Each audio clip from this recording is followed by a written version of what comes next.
Okay, good morning, everyone. Welcome to the Buddhist path of training the mind.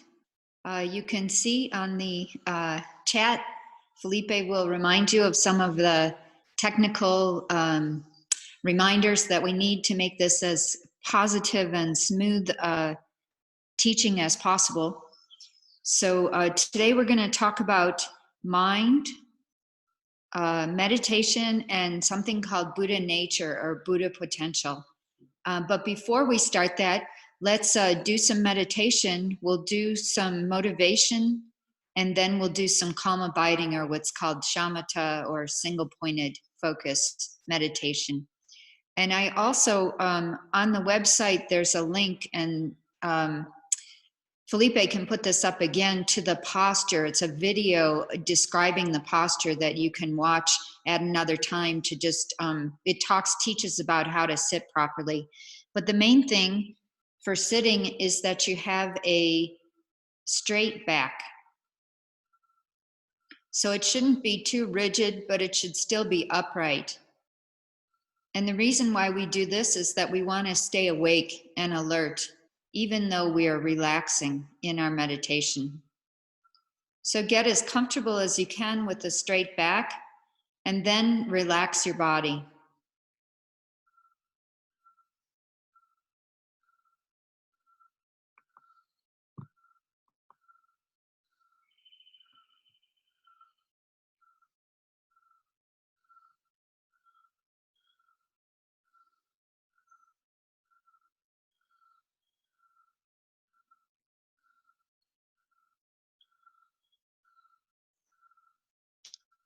And one thing that helps you relax is taking deep breaths.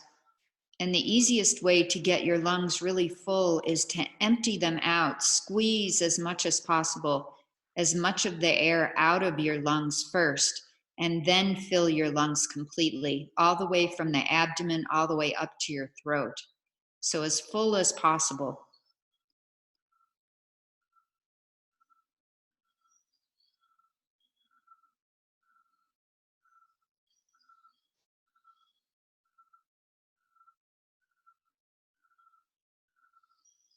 And you can do this at least 3 times.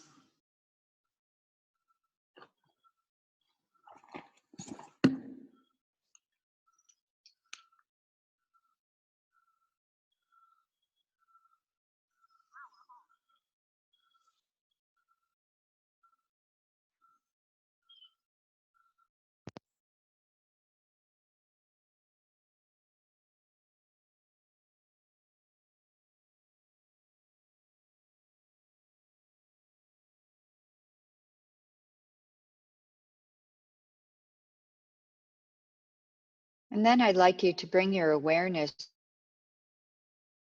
to your feet.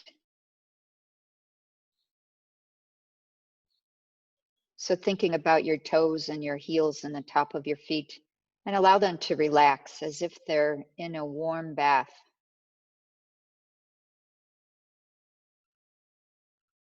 Or in the warm sand of a beach.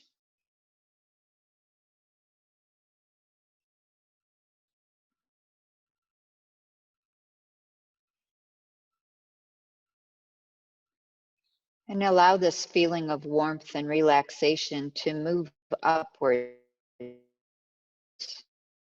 through both legs.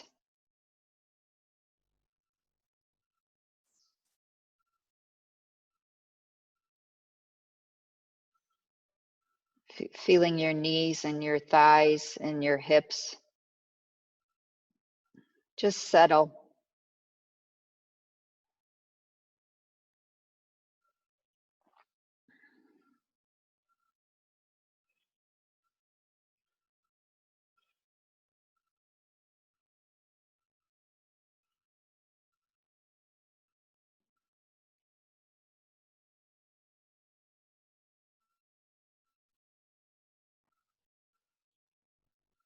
And consciously bring that warmth and that relaxation up through your hips and your pelvis, your lower back.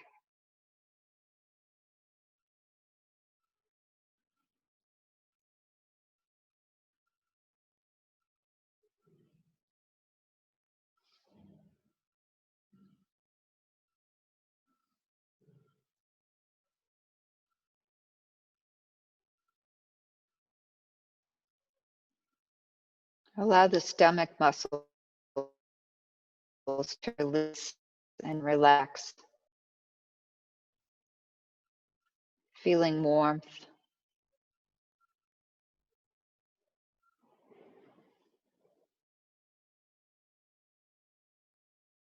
And then your middle back around your ribs, your internal organs.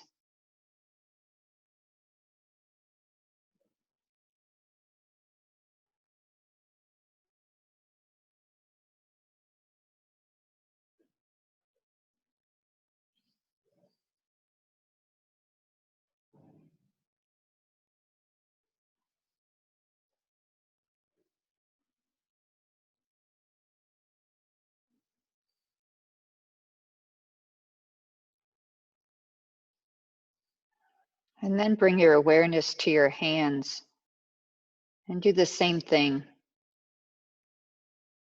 Remember the feeling of when your hands are in comfortable dishwater, nice and warm and relaxed. And allow that feeling to move up both your arms.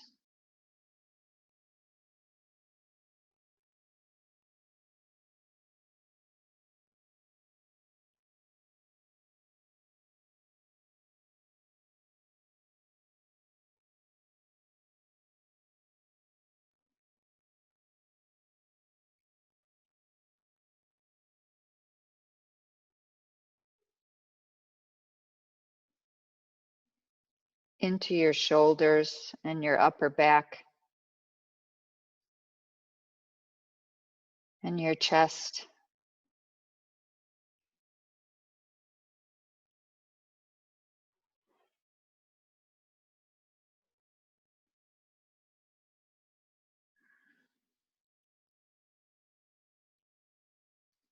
And each time you exhale, you let go a little bit and settle more comfortably.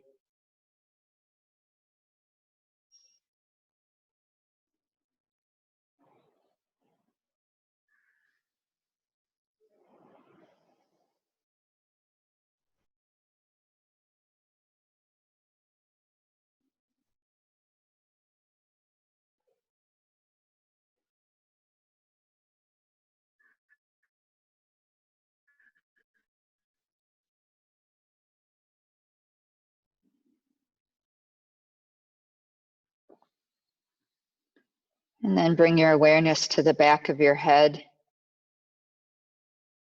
and around your throat and your jaw and your face, relaxing the muscles around your eyes and your forehead.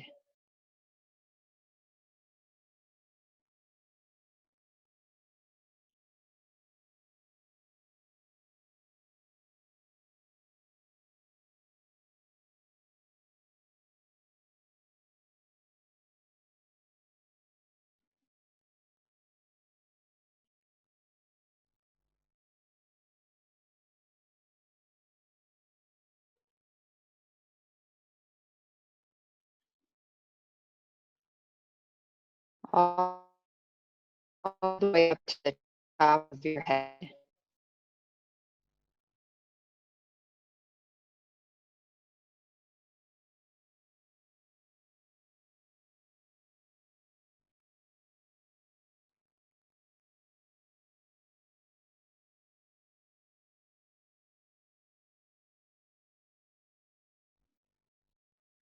Just being comfortable with sitting still in this relaxed way.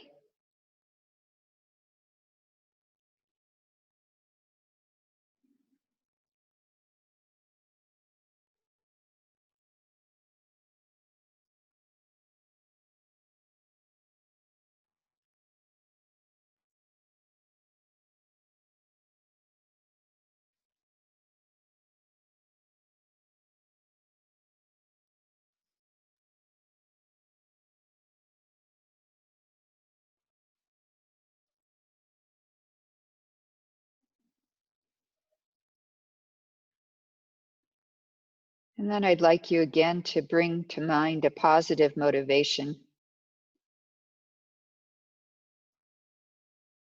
a clear reason setting in your mind why you're doing these classes.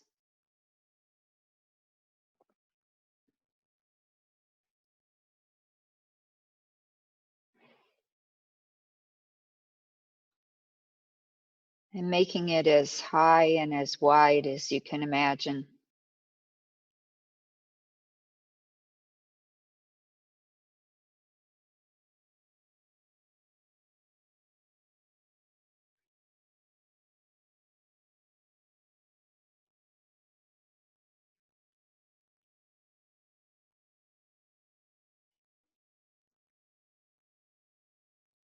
So benefiting yourself and benefiting others with whatever may be needed, as much as you can from your capacity.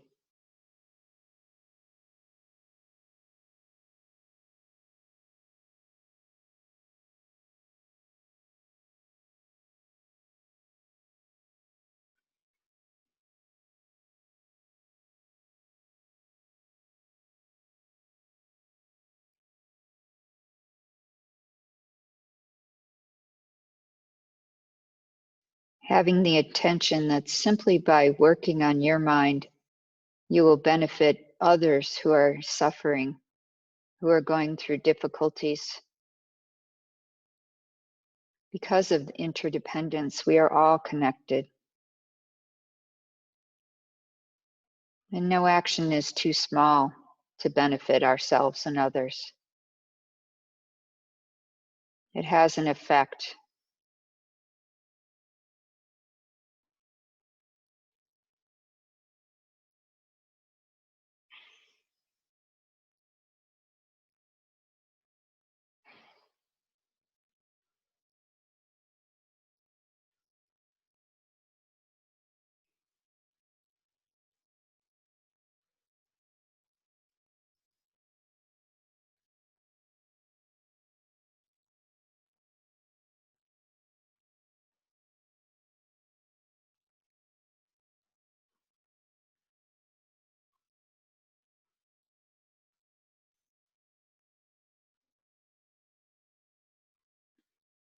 And then I'd like you to find your breath.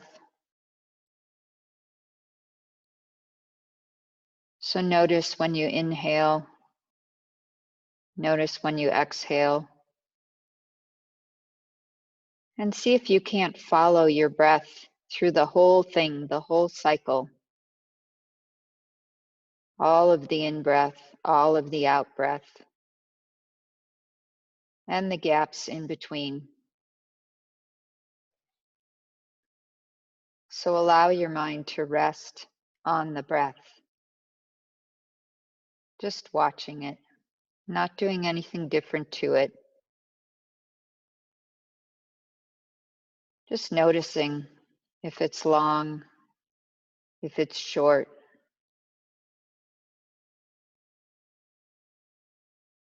deep or shallow. Just watch it.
And if you get carried away by thoughts or sounds in your environment, just bring your mind back to the breath.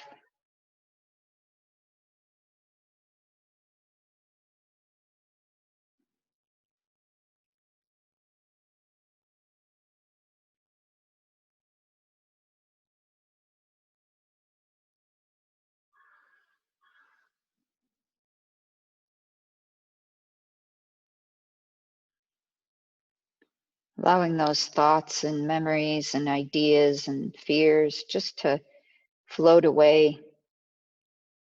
Just being in the present moment with your breath, right now, right here.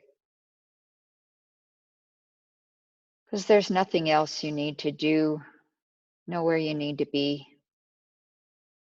And it's okay.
So coming out of the meditation, let's start with the teaching portion.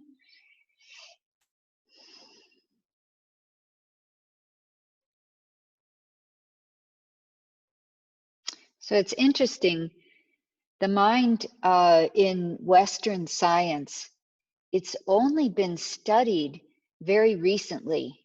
And I think in the time of Freud was really when we started doing more introspection and considering that a valid way in which to investigate the mind.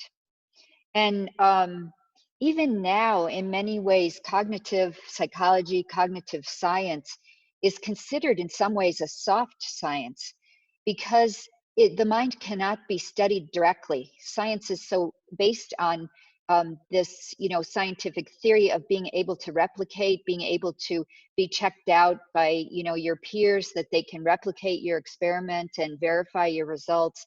And with the mind, because it's such a subjective thing by nature, that's what subjectivity is, it's very hard to study it. However, in Buddhism, the Buddha, and throughout India and then into Tibet, until very recently, that was the main focus. In Tibet, you didn't find a lot of technological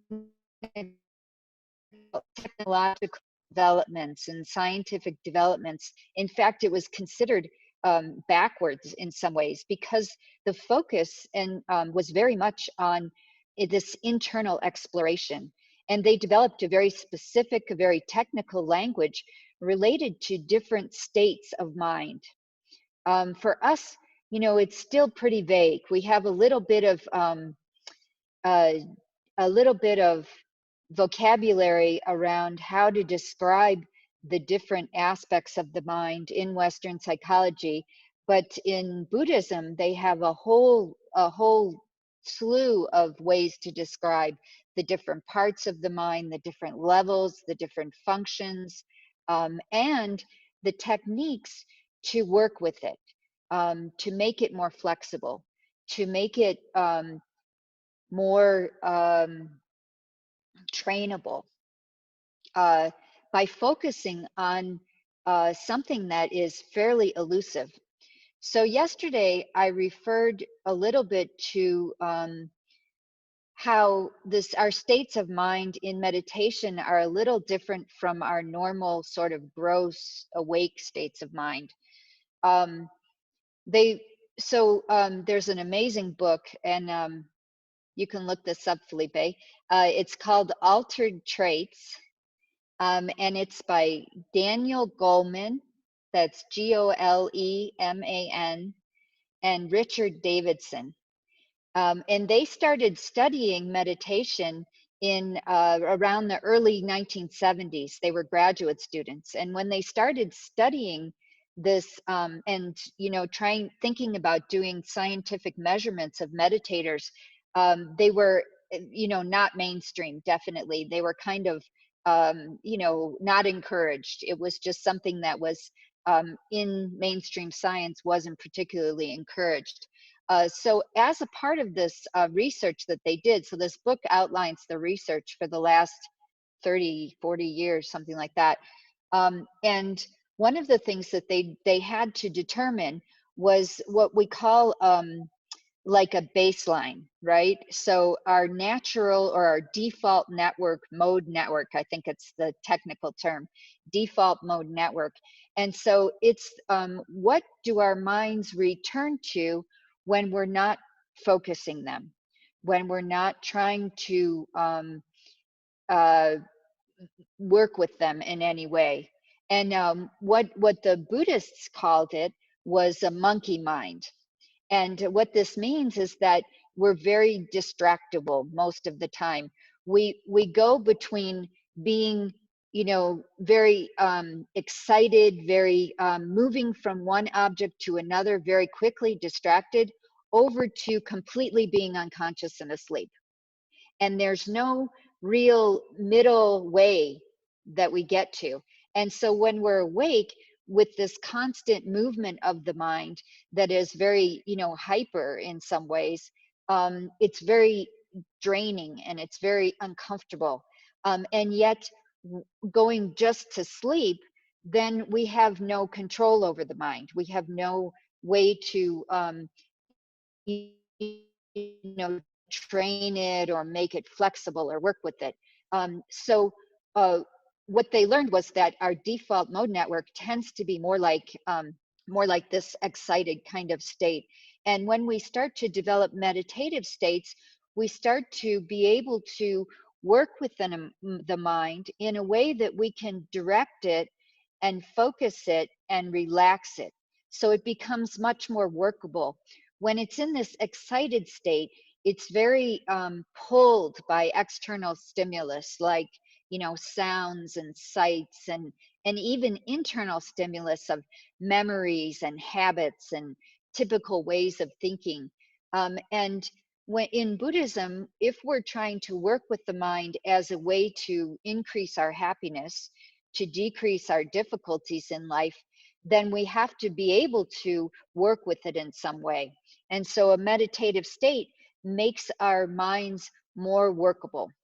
Okay, so let's look at this video of some of the aspects of the mind. I'm sorry, the PowerPoint. Okay.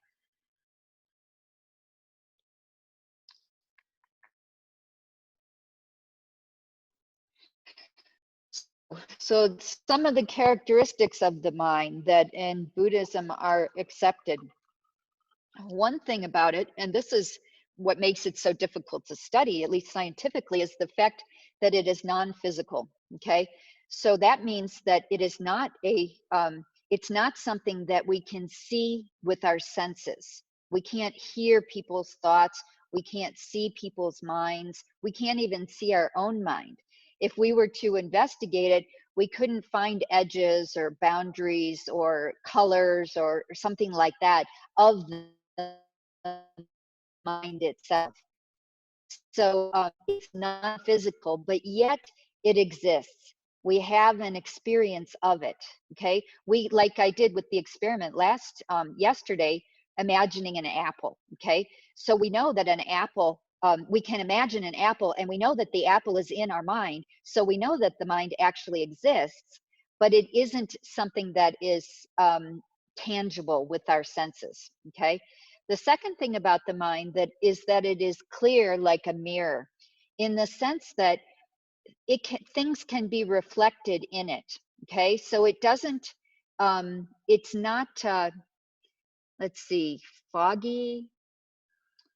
similar to a window in some ways. The analogies they often use, and see, this is the difficulty. We're talking about something that is non-physical, but yet we have to use physical examples in order to describe it. So clear like a mirror means that it has the ability to reflect things.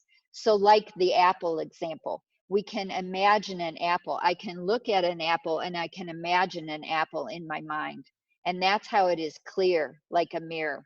But at the same time, it isn't dumb like a mirror. So a mirror doesn't know that it's looking at an apple or that it's thinking about an apple. So the mind also has this capacity to know. Sometimes they call it luminosity, which means that it brings light to objects. And when you shine a light on something, you can see it more clearly. Okay, you know better what it is when you bring a light to it. So that's why it's sometimes called luminosity or knowing. So the mind has this capacity also to know. So there's I had one very amazing student in one of my classes who gave the example of if you imagine, it was a thought experiment. If you imagine that there is someone who is sitting in a room, okay, and it's blocked off from everybody else, and they're an English speaker, okay, natural English speaker. That's their native language. And they have a book of all the vocabulary and all the rules of grammar and all, everything you need to know about, let's say, Chinese, okay? And then outside the room, someone who can't see this person, there is a native Chinese speaker, okay? And the native Chinese speaker writes down in Chinese a question, okay? And that question gets passed to the person inside the room with the Chinese dictionary, right? And that person takes all those rules and translates the question and then answers it properly, right? So then they hand the answer out to the native Chinese speaker, and the native Chinese speaker reads it, right? And according to all the rules, he imagines or he believes that the person inside the room knows Chinese. Okay.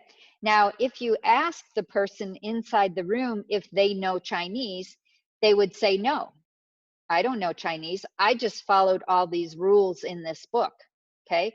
So that's the difference between knowing something. We talk about this in terms of artificial intelligence when we're talking about giving computers all these rules, right?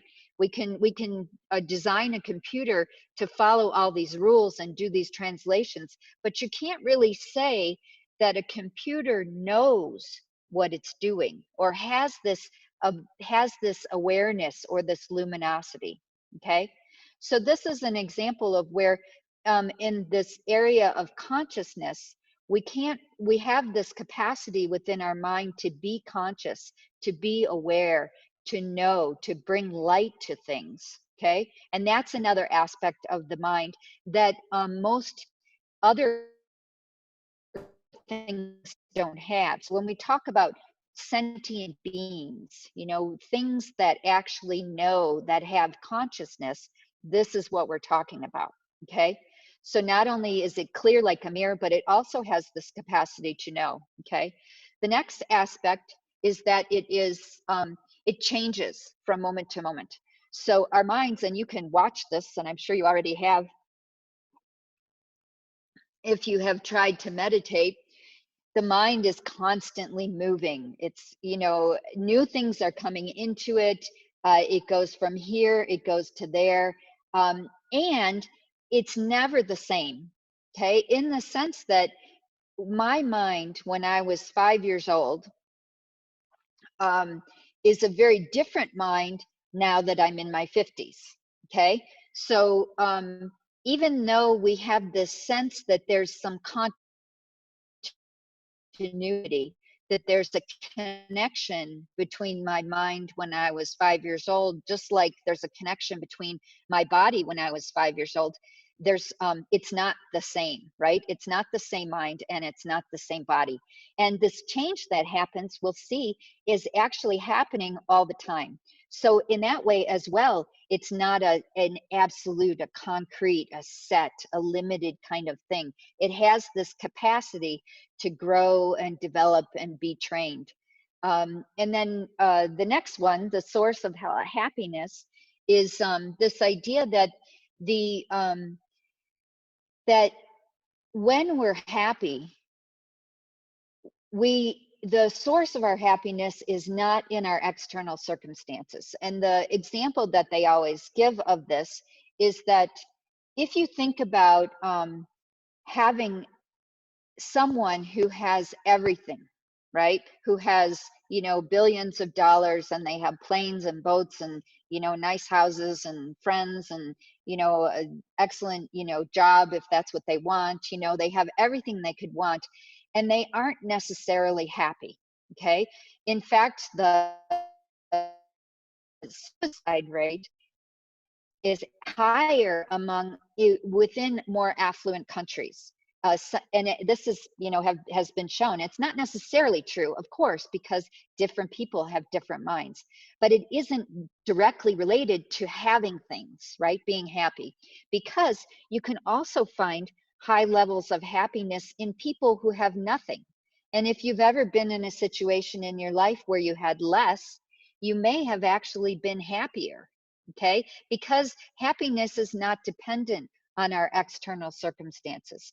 Sometimes people who are faced with really difficult situations, with lots of pain and suffering in their lives, find huge amounts of strength. During natural disasters, we find people who become incredible heroes, have courage and strength, and you can't do that if your mind is totally overwhelmed with suffering and depression. So, so this just shows that if we really want to improve our situation in our lives, it's not necessarily going to be dependent on our external conditions. That it can be dependent on our own minds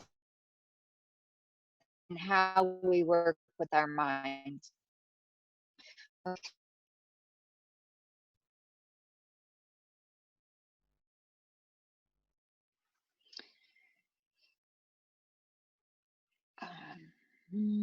Okay, so a little bit more. So we talked about the fact that the mind is constantly changing.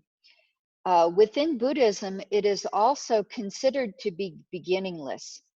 So if you are new to Buddhism, and maybe some of you know this, one of the things that His Holiness the Dalai Lama introduces often early in his teachings is this idea of that Buddhism is a non-theistic system, which means that there is not a creator God.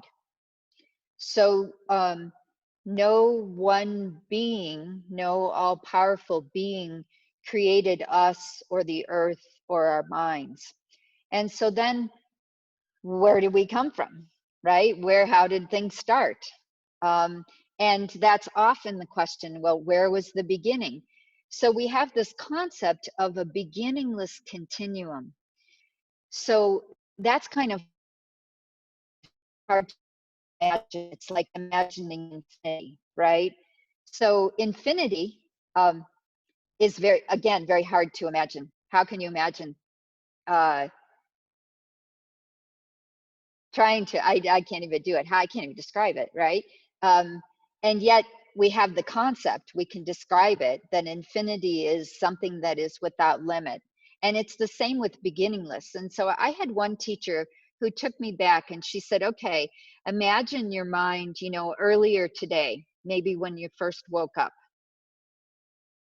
And then imagine your mind the night before you went to sleep. And then imagine your mind going back like last week. Maybe some things were happening, you were starting to learn about the situation, the global situation. And then go back to, 2, 3, a month ago. And your mind, how it was then. And notice, these connections each time we can do this. And then we can go back and back and back, and we can start to imagine your mind when you were conceived, right? In the womb, there was a mind that was present when you were in the womb, and going back and back, possibly even before in a past life. Okay. Well, and we'll talk about how this, so going back and back, imagine that this continuum goes back, even to 1 billion years ago, and 3 billion years ago, and 4 billion years ago. And this idea that there is no beginning. Okay. So just to get an idea of this concept of a beginningless continuum. Okay. The next thing is that the mind is a beginning. Is not the same as the brain. So typically, modern neuroscientists, many of them, and this is probably changing, but many of them have this understanding that the mind is what they call an emergent property of the brain. Okay, which means that although we don't know how yet, eventually we will learn and we will figure out how our experiences of consciousness are produced by the physical neurons, cells, gray matter, electrochemicals, that are in electrical signals and neurochemicals that are in our brains, that at some point this will explain our experiences of consciousness. Well, according to Buddhism, that would not be possible. Okay, meaning that we cannot say that something that is physical, like the brain that came from our parents, right, and all the food that we ate, and all the ways in which our cells grew and developed, that cannot be the source of our conscious experiences, because our conscious experiences are not physical. Okay, that they are something that is extra to the physical. And so within Buddhism, we have this merging, this coming together of consciousness with the brain. So right now in our experiences, we can't have an experience of a mind that is not the brain. Okay, that's not possible right now, because they are so intertwined. I mean, they're so merged. And so when they do studies on the brain and they correlate them with what people report as conscious experiences, like I'm lying in one of these functional MRI machines, and they are mapping the blood flow in my brain, and I'm reporting that I am imagining, let's say, playing tennis. Okay, so I'm imagining myself playing tennis, and certain parts of my brain light up within this MRI because the blood flow is going to that part of the brain. And so they've done amazing work in mapping out the different parts of the brain that correlate with different conscious experiences. But they have not been able to say that even though those are happening at the same time, they aren't necessarily causative. Okay, one can't say that they are causative. We can't go specifically to and say this cell, when this cell lights up, that means I'm seeing my grandmother. Okay, that's impossible to do at this point. And so His Holiness talks about, you can't take an fMRI, an image of the brain, and say that that is an experience of chocolate, like tasting chocolate. Okay, because tasting chocolate is beyond that. Okay, it's beyond what the brain can show. Okay, so just put that in your pocket, kind of look at that. But that's another one of the basic aspects of Buddhism, is this idea of a consciousness that continues that existed before we were born and continues to exist after we die, and that is not an emergent property of the brain. Okay, what was the next one? Sorry, I have to look. I don't like this taking so long. Okay. So there's an amazing documentary that was done by a man named David Eagleman. It's a 6-part series, and I'm I'm pretty sure it's PBS, but it might be BBC. So I'm sure Felipe can look that up. It's called The Brain by David Eagleman, and it's a great documentary series, and I'm pretty sure it's on YouTube. And one of the things that he talked about was, for a long time, because of this idea that that there was a belief that the brain produced conscious experiences, there was a belief that we could find within the brain a certain organ that was the director of all the other parts, you know, that was the one that made all the decisions. And they actually could never find a specific part, you know. And it's interesting in what they, you know, in the 40s and 50s in psychology, there was some belief, you know, and they could control mental illness by cutting out parts of the brain. And there were also studies that were done that would cut the connections between the two parts of the brain, so that they couldn't communicate in order to decrease epileptic seizures.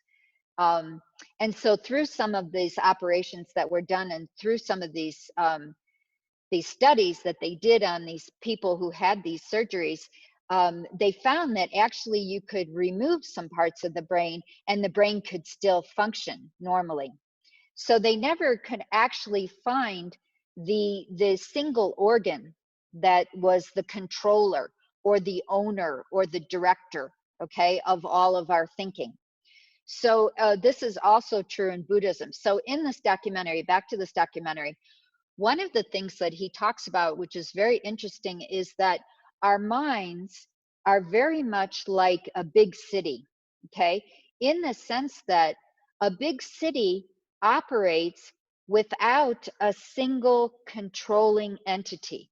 Okay, so one can, you know, in, let's say, New Delhi, for example, we have an airport, we have all the different taxis, you know, we have all the businesses, all the shops, all the families, you have all the crime, you have, you know, all these different parts of the cities that operate together, not necessarily harmoniously, but they do it without one particular person or one entity that is directing all of them. And yet they function as a city together. Okay. So in many ways, that is how our mind is. Okay. We can have thoughts, we can have intention, we can have will, we can have, you know, hopes and aspirations. We can have,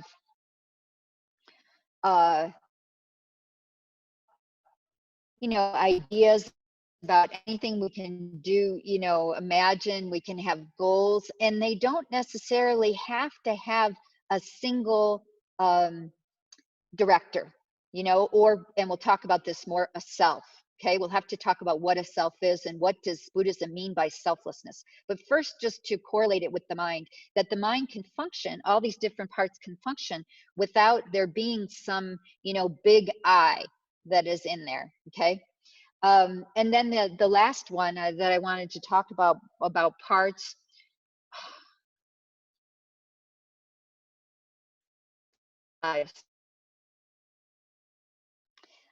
is the idea that the mind has lots of parts, and it's got 5 senses, right? You've got your hearing, seeing, and all these things have to go through consciousness in order for us to know anything. Tasting, touching, smelling, all those senses. And then we also have what is considered a 6th consciousness, which is our mental consciousness. So that's the part of our minds that can imagine something is happening. Okay. So we'll do some questions in a little. Let me do one more topic, and then we'll go to questions. Okay. Oops.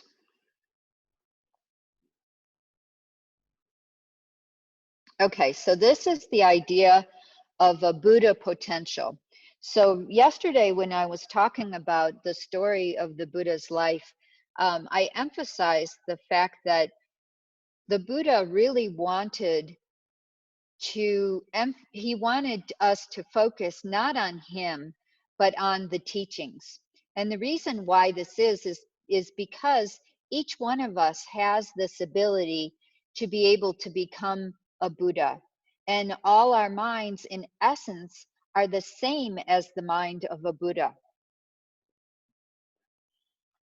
So a Buddha's mind is clear, and a Buddha's mind is knowing, just like our minds are. Now, the problem with ordinary beings and the difference between ordinary beings and Buddhas is that is that we have what are called obscurations, things that that hide our natural wisdom, our natural goodness, our ability to become a Buddha. We have what are obscurations, and these manifest in negative ways. Okay, they're like the afflictive emotions that we talked about yesterday. But any negativities in our mind are not essentially part of it. Okay, so when we talk about what the mind is, its nature, in its essence, we actually find that all the negativities, all the afflictive emotions, all the difficulties, that all the suffering that comes into our mind are not actually essentially part of it. And that we each have basic goodness, which can be developed limitlessly. And this is yeah, it's very interesting. His Holiness talks about this in terms of our early childhood. You know, one of the first things that we experience in order even to become, you know, adult human beings, the first thing that we experience is love and compassion from our families, you know, from our primary caregivers, our mothers or fathers or whoever took care of us when we were infants. Because without that, we would not be able to be thinking, to be human beings right now. That this is, you know, the core of who we are, because in order to survive, we have to have this. There was a study that was done, unfortunately, and there was a horrible war situation in one of Eastern European country where many children at one time were orphaned, and they were very young babies who were orphaned, and the system didn't have the resources to take very good care of these children, and so they were put in these orphanages, and their basic needs were taken care of, but they weren't able to be held or talked to or interacted with or given what we would consider love. And what they found was, after, you know, so then they got help, this country got help, and many of the children were adopted out. And what they found was that the children who were adopted after age 4, they actually had lots of difficulties with their mental functioning, because they didn't have this early interaction, this early connection to an adult who was loving them and caring for them and touching them and holding them and stimulating their minds. And those children who were adopted, like between ages of 2 and 4, actually had a better ability to learn more easily, to control their emotions, control their behavior. And so this is also an example of where we can see that we are nurtured by love and compassion in our early lives. And so this points to what being more essentially who we are, having a basis of this love and compassion. In order for us to exist as human beings, we have to have experienced that. Okay.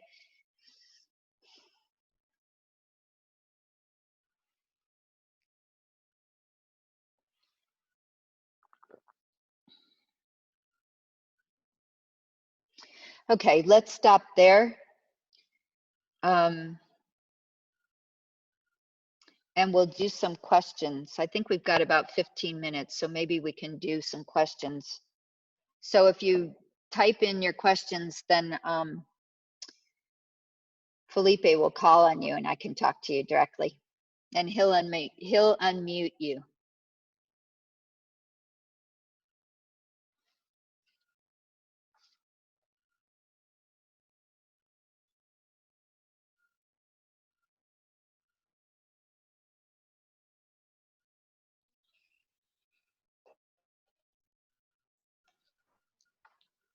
Please ask your questions in the chat.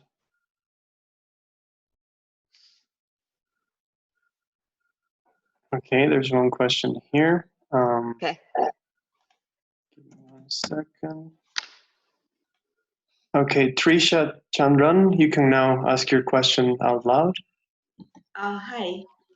So my question is, you were speaking about, say, mental illnesses and things such as depression, and also about how Buddhism does not consider happiness to be linked to external circumstances.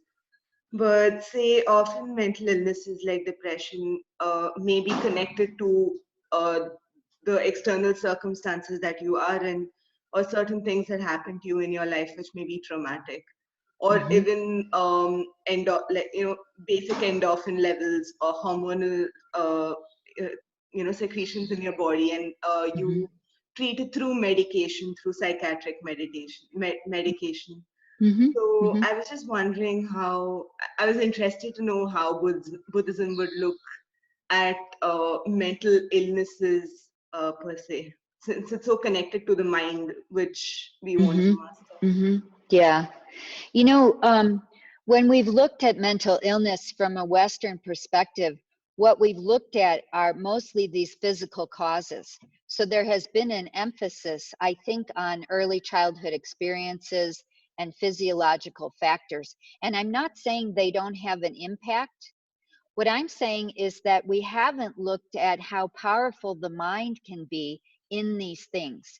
Now, when I'm working with someone who is dealing with, let's say, depression, okay, as much support on every different level as they can get is great. So sometimes using medication can be really helpful for a while so that the mind can then work with it, right? So that the mind can then take over and we can start developing healthy habits, okay, in our healthy mental habits. And in talk therapy, which is what oftentimes medication is combined, should be combined with talk therapy whenever you're treating depression, and that talk therapy actually works with how the mind starts to deal with whatever those circumstances are. So and then hopefully, depending on the level of difficulty, one can decrease or get off the medication, and one can move through whatever external circumstances we're doing it. So that's what I would say is, like, in modern Buddhism, I think would say do both, do it all, treat it with all levels. Okay. All right. Yes, Thanks. thank you. Yes. Next question.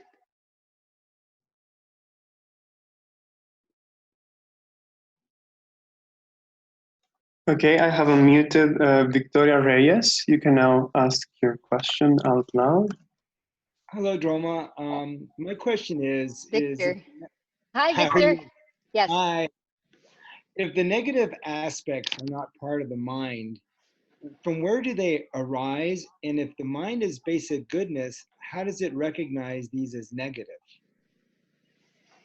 Yeah, interesting. So this beginningless idea. So from a Buddhist perspective, the ignorance has always been with the mind. And since there's no beginning, we can't say when it started, either the beginninglessness or the ignorance that was always there. So they don't really have an explanation for that. Just that it's always been there. The difficulties, the afflictive emotions, everything being cause and effect, and that we cause our afflictive emotions by continuing to perpetuate them. Instead of working to remove them, then we continue to perpetuate them. And so We know that those negative emotions are not intrinsically part of the mind. One way in which we know that is because we have this discrimination aspect of the mind. We have the ability to know when things are uncomfortable, when they're suffering, when they're difficult, and then we can learn, people can teach us who have observed the mind, you know, from our teachers, that these things do not lead, you know, to happiness. Okay, so there's another aspect of this mind, this knowing aspect, that allows us to know both of these things. Now we can also know that those negative aspects are not intrinsic to the mind, because we can experience the removal of them. If they were able to be, if they were intrinsically part of the mind, we would not be able to decrease them. So for example, if we say that anger is part of the mind, then we would have to say that I am always angry, that I can never decrease my anger or change my anger. And that's just not true. I mean, I'm sure you've experienced mental habits that you stopped in your life. Okay. Yes. All right, thank you. That, yeah, sure. Okay, next question.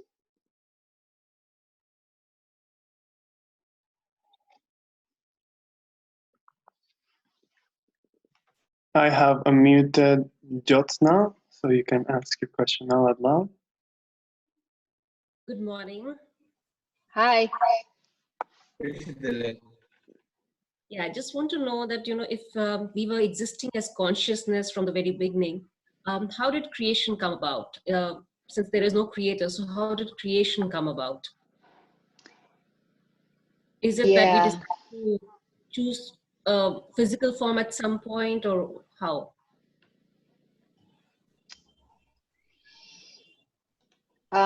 Okay, so we can talk about causes and conditions for both physical and mental phenomena. So I don't think that Buddhism is saying that the Big Bang Theory is wrong, right? They would say that this is very possible, a very possible explanation for the formation of the universe. However, they would say, one, that consciousness was always present during those big bangs, okay? And also that multiple big bangs are more likely. You know, this expanding and crunching and expanding and crunching is more likely according to a Buddhist perspective. And so there's a really good quote. Alan Wallace, who's a meditation teacher, and he has lots of books out. In one of his books, I think it's called Stilling the Mind by Alan Wallace, he has a quote where he actually quotes Stephen Hawking, who was a very famous physicist, who, you know, astrophysicist, who talked about the origin of the universe, especially in relation to quantum mechanics. So quantum mechanics is this area of physics where we're starting to learn that at a very microscopic level, you know, subatomic level, that consciousness plays a part, right? In the like in particular, the determination of where electrons exist, that they don't actually exist in a certain place until we measure them, until consciousness becomes involved. So his quote that he quotes Stephen Hawking saying is that in our theories of the evolution of the universe, we now would have to take consciousness into account in our theories, the presence of consciousness in our theories. So when we start talking about creation and you know, the presence of the physical, we have to talk about the presence of consciousness also in those physical processes. So we're not saying that there is only mind, that there is only consciousness, but we're saying that consciousness now plays a part in how the formation of these different physical aspects. Okay. Okay? Yeah, thank you. Thank you. Yes, thank you. Okay, next question. I'm going to unmute Sarparas, so you can now ask your question out loud. Okay. Hi. Can you hear me? Yes, I can hear you. Hello, Venerable. I hope you're doing well. Thank you. My question is, okay, that's how I wrote it. I'm really bad at repeating myself.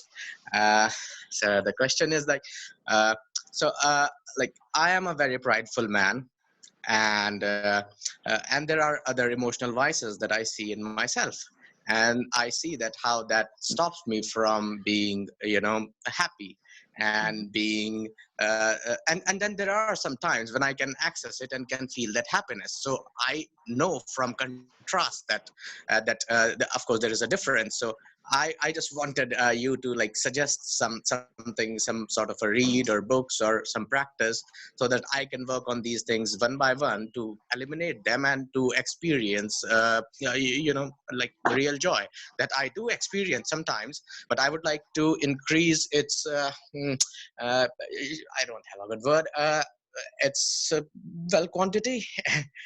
So Okay. that's it, I guess. Okay. Thank you. Sure. So, I mean, that's what we're doing here, right? The Buddhist path of training the mind is all about eliminating those particular difficult emotions, and that those afflictive emotions like pride and the other ones are what create a lot of the suffering in our lives. And so, but what we'll talk about more as we get closer to this idea of our idea of ourselves, and I think in particular with pride, because you have to get to like what is a definition of pride. So a definition of pride is thinking that you're better than everybody else. Okay, so, and I don't know if that's how you experience pride in your mind, but you would have to analyze, use your thinking ability and look very carefully at what is pride for you. What do you really believe about yourself? And then start to take that apart in terms of investigating, is that really true? So one of the simplest antidotes that that I was taught from Buddhism for pride is that when you start thinking you're better than everybody else, say you achieve something, you get a really good score on a test in a particular area, like physics or something. But then if you look at your skill in terms of cooking, right? So say you're not a very good cook, right? So that means that, well, although you may be very good and better than everybody else in physics, then, but in cooking, you're not necessarily. So being prideful doesn't make a lot of sense, because you're only really good in one area, and in other areas you're not so good. So it's and it's a mental habit. It's getting used to starting to see things differently that decrease these emotions. It's just like the meditation we did yesterday on gratitude. If you have a very pessimistic outlook on life, like things are always going to go wrong, and it's life is so horrible and it's so difficult, and we're such we're in this terrible situation, and then you start seeing all the amazing things that you have to be grateful for, then it uplifts your mind. And the more that you do that, the more the habits of your mind start to change. And that's what training the mind is about. And that's how you start. Eventually that habit completely goes away. And it'll, just like smoking, or any kind of thing that you're trying to, for many of us, we may have fallen in love and then been rejected. And for a long time, maybe we couldn't get that person out of our minds. We just totally wanted them, and we couldn't let go of them, and we thought our life was over, and we were suffering. And eventually, slowly, you just let go, right? And your mind changes and your circumstances change, and you stop feeling that way. And eventually, 20, 30 years down the road, you don't even think about that person. But at the time, you're so absorbed and you believe so much about it. But then if you have this perspective of the impermanence, the constantly changing nature, and the fact that the mind is trainable, then you can work through these things. Okay? Yeah, thank you for your answer, Venerable. Sure. Okay, let's do just one more, and then we'll go to meditation. Okay, I'm going to unmute Kirutika. 1 second. There you go. Hello. And now ask your question. Good morning, Venerable. Hello. I had this question, which is, is mind and consciousness different? No, from the way that I'm using those terms, they're just two different terms for the same thing. So consciousness, awareness, and mind, I'm using as synonyms. Okay, perfect. Thank you. Sure, that was an easy one. Yeah. Okay, so let's do some more meditation. Okay. So can you hear me loud and clear? Okay. So let's all go back to a comfortable position. Try as much as possible to be grounded and stable, and especially keeping your back loosely upright, not tensing up and also not sinking in the posture. And taking a moment to relax.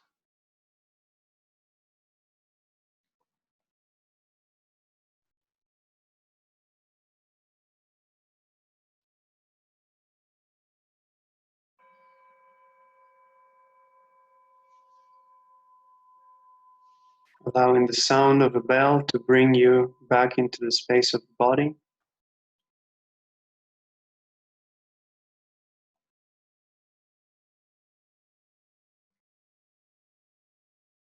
Landing on the space of physical sensations. Going all the way down to the point of contact between your body and the ground, or whatever surface you're sitting or laying down on. Simply becoming aware of the sensation of contact, of pressure, of weight, allowing your awareness to become grounded in this sensation.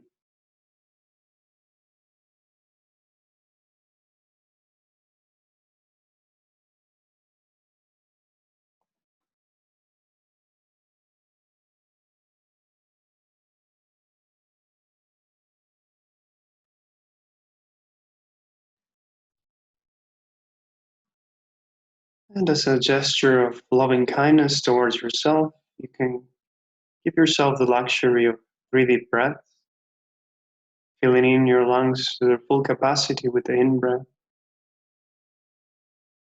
breathing in fully and gently, letting go and releasing the out-breath.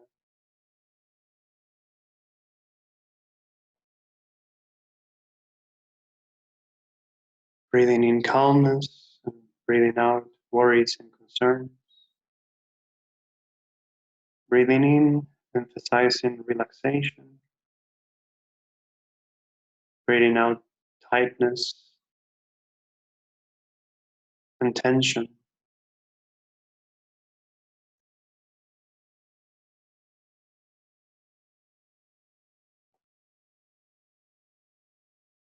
And after the third out breath, simply let go of controlling the breath. You don't need to make the breath into any particular rhythm or control it in any way. Just let it be.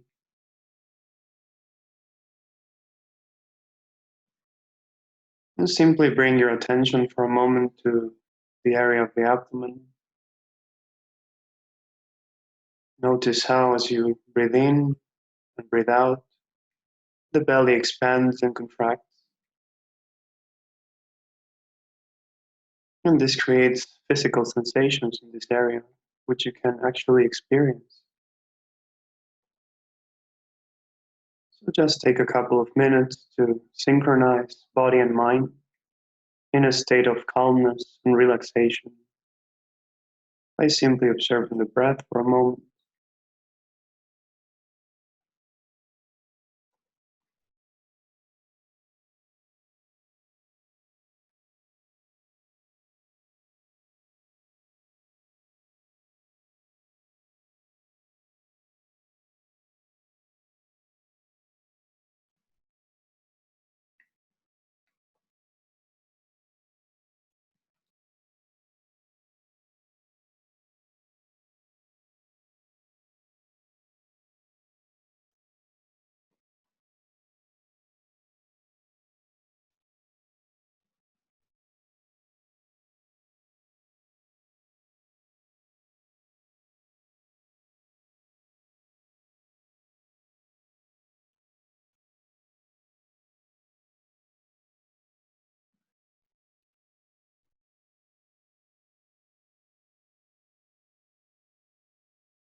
And now that body and mind have settled down from this state of calmness and relaxation,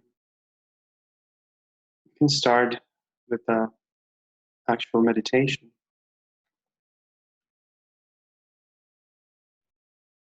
So first let go of the breath and let go of observing the body in the physical realm, and bring your awareness to your current state of mind. Simply be aware of whatever thoughts, feelings, or emotions are currently happening within your own mind. Try to observe them, to experience them without interacting or following up the stories too much. Simply be aware and engage with them.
And now, slowly and gently, you can start to go back in time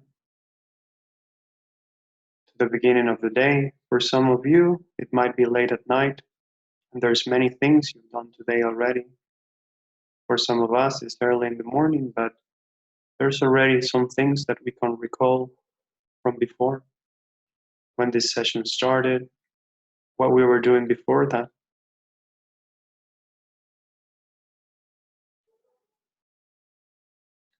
And this time, try to analyze and investigate if these experiences that you can recall are part of the same continuum of mind as your current experience.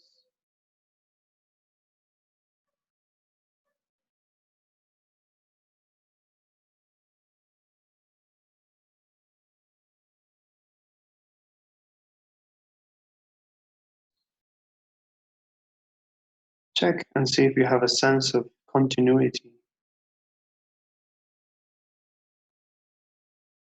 Going back all the way to the point where your day began. Before that, perhaps you were asleep. During that time, you might have had some dreams. See if you can recall some of your dreams from last night. Always investigating if those experiences are also part of the same mental continuum.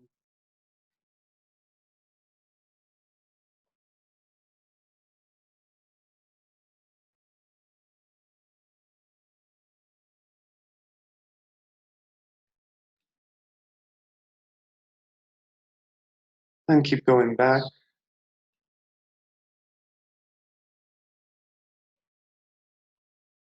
to the past few days. Remember all the activities that you were engaged in, all the things that you've done, all the emotions that you've experienced, as much as you can recall.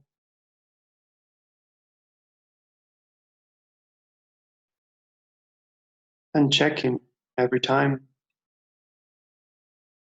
if these experiences are connected somehow.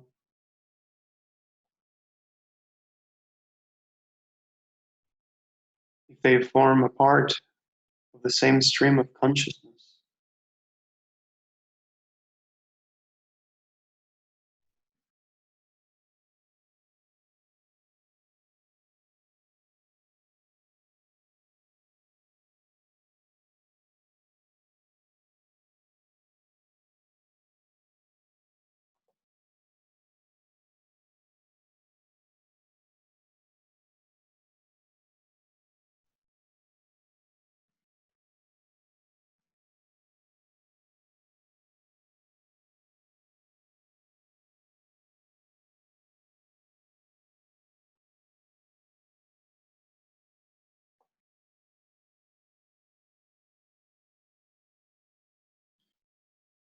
And keep going back in time, even weeks, months, and years, going back to the time of your adolescence, your childhood. Keep in mind that the point of this exercise is not to relieve your memories and to deal with difficult ones or try to remember happy ones, but rather we're just investigating if these experiences that we can recall are part of the Zen continuum. So don't get caught up in the memories. Just observe them, just notice them.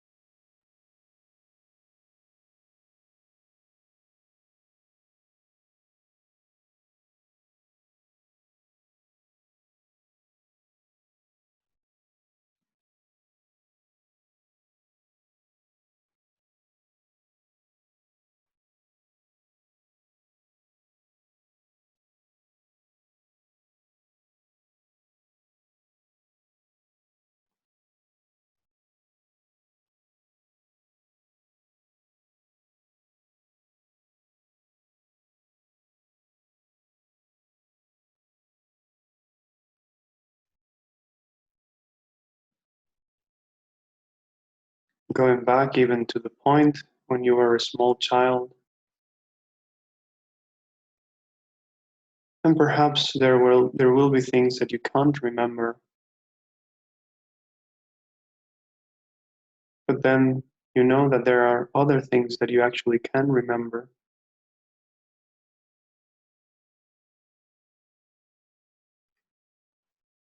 So those moments come together as cause and effect.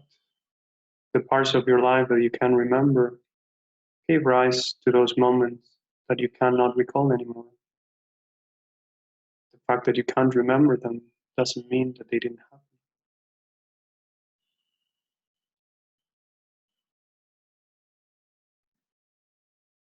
So keep going back, even to the moment of your birth,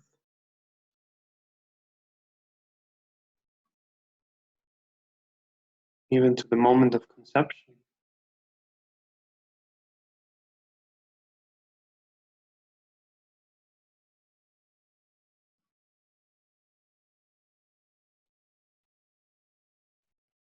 And at that point, you can ask yourself a question.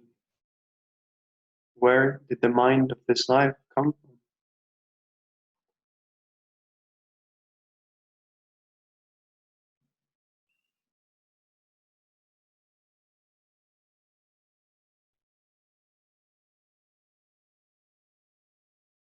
Did it come from your parents? And if so, how? Is that even possible?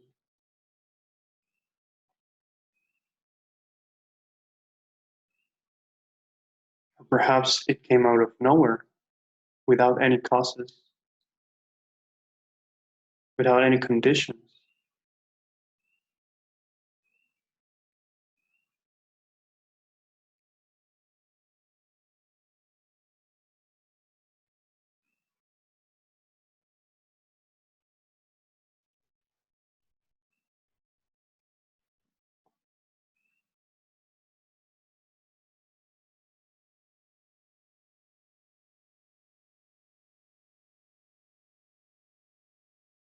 Now slowly and gently bring back your awareness to your present state of mind.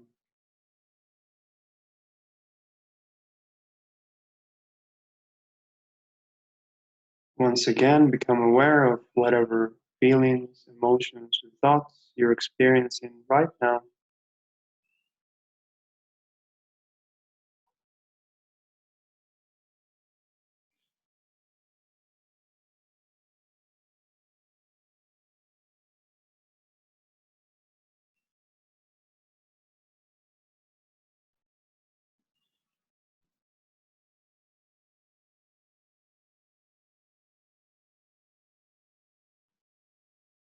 Notice how also thoughts change a little bit from moment to moment.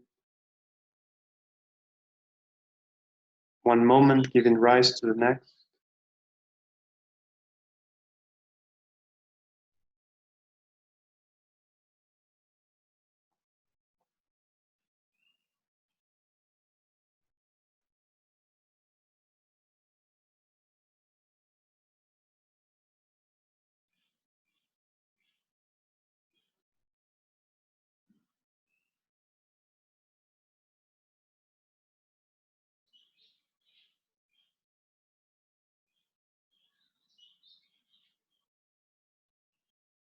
And so your mind being a continuation of moments, flowing like a river, you can now project your mind into the future.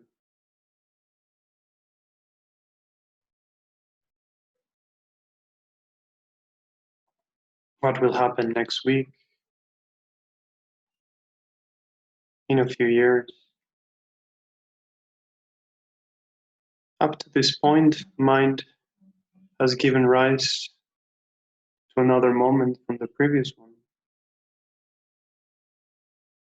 So why would it stop doing that?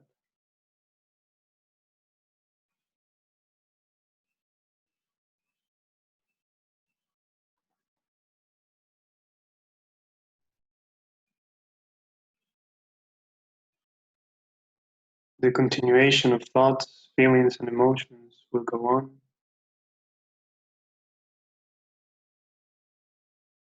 As we grow old,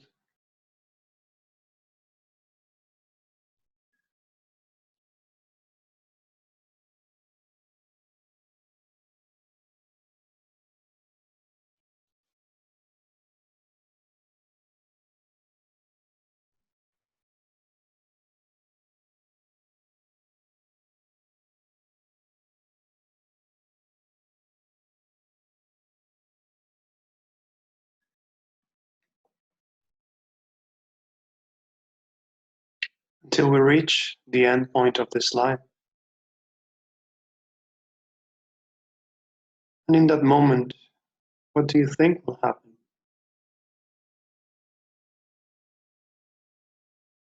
Will the mind just become unexistent?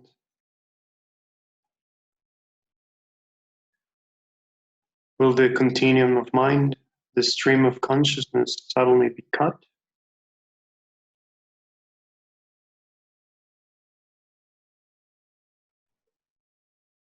Or perhaps it will just continue to do what it has done up to that point.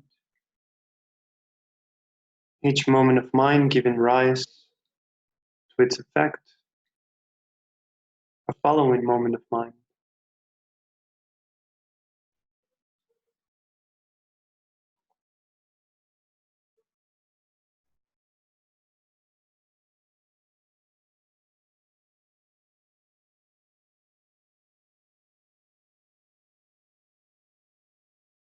And so try to generate an awareness of this experience, of your consciousness as a continuum flowing in time, a stream of consciousness that is constantly in movement.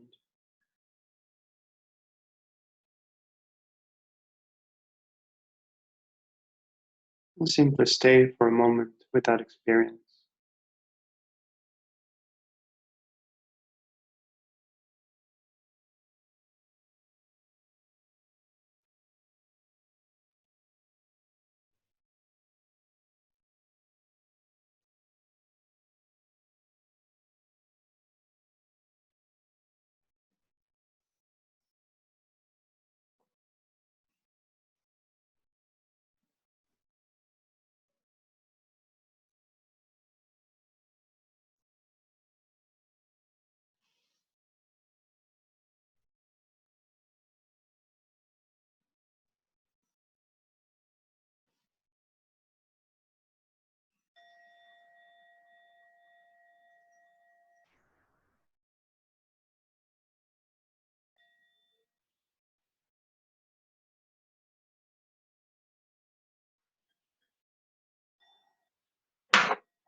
Slowly and gently coming out of the meditation, becoming aware of your surroundings. And so now we'll go into the third part of any Buddhist practice, which is to dedicate, to offer the good energy, the positive potential that we have gathered in the session with the teachings and having set a proper motivation in the beginning. And so for that, I simply want to read from a text from a very relevant 8th century Buddhist master called Shantideva. And let me get that text 1 second.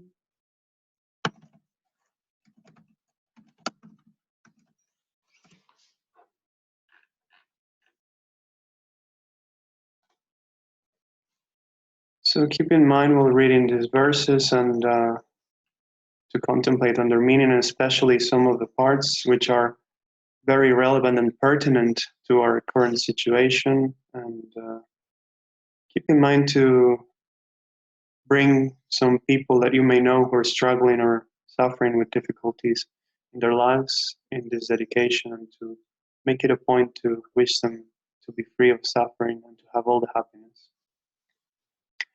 May all beings everywhere, plagued by sufferings of body and mind, obtain a notion of happiness and joy by virtue of my merits. May no living creature suffer, commit evil, or ever fall ill. May no one be afraid or belittled, with a mind weighed down by depression. May the blind see forms and the deaf hear sounds. May those whose bodies are worn with toil be restored and find repose. May the naked find clothing, the hungry find food. May the thirsty find water and delicious drinks. May the poor find wealth, those weak with sorrow find joy. May the forlorn find hope, constant happiness, and prosperity. May there be timely rains and bountiful harvests. May all medicines be effective and wholesome prayers bear fruit. May all who are sick and ill quickly be freed from their ailments.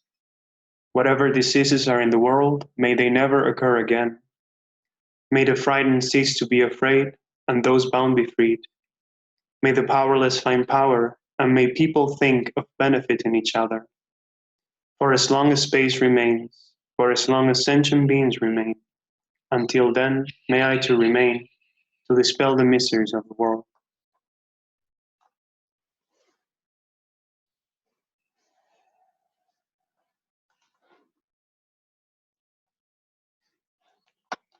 May it be so. I'm gonna unmute you, Venerable Drolma. There you go. Okay. All right. Thank you, everybody, for coming. Please come back tomorrow, and we'll talk about meditation tomorrow. Okay, that's it. Bye. Thank you everyone so much. Have a good day or evening. Bye-bye.